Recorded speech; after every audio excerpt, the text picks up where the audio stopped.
জমি নেই অথচ সাইনবোর্ড টানিয়ে রাজধানীর সীমান্তবর্তী নিচু এলাকা বা ফসলি জমিতে বালি ভরাট করে দেদারসে চলছে প্লট বাণিজ্য।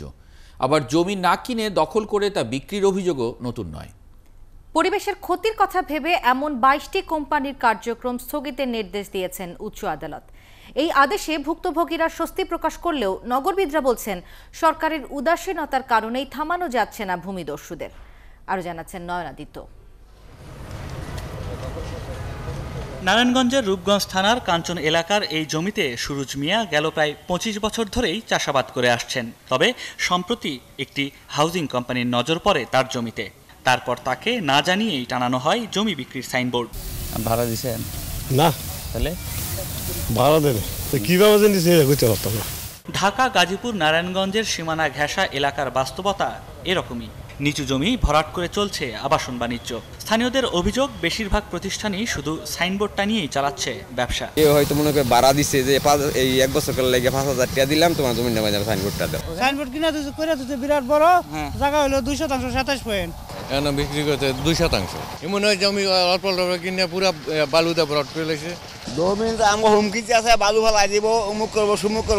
এমন 22টি প্রতিষ্ঠানের কার্যক্রম স্থগিত করার নির্দেশ দিয়েছে উচ্চ আদালত। তবে শুধু নির্দেশনাতেই কাজ হবে না বলে মনে করেন নগর পরিকল্পনাবিদ ইকবাল হাবিব।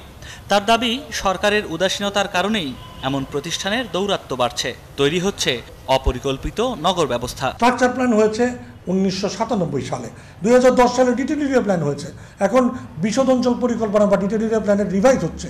এই পুরো প্রক্রিয়ায় আমরা এই সমস্ত অত্যন্ত দুর্বিনীত দুষ্কৃতিকারীদের বিরুদ্ধে পদক্ষেপ নিতে পারছি না। আদালতের রায়ের পর রায় হচ্ছে, কিন্তু সরকারের এই না দেখার ভান করার কারণে অকর্মণ্য কতগুলো সংস্থার অকার্যকর ভূমিকার জন্য আমরা আমাদের মূল্যবান ভবিষ্যতের স্বপ্ন হারাচ্ছি। গৃহায়ন ও গণপূর্ত মন্ত্রী সম রেজাউল করিম জানালেন, পরিবেশ নষ্ট করে ভূমি দখলকারী যত শক্তিশালী হোক তাদের বিরুদ্ধে ব্যবস্থা নেওয়া হবে।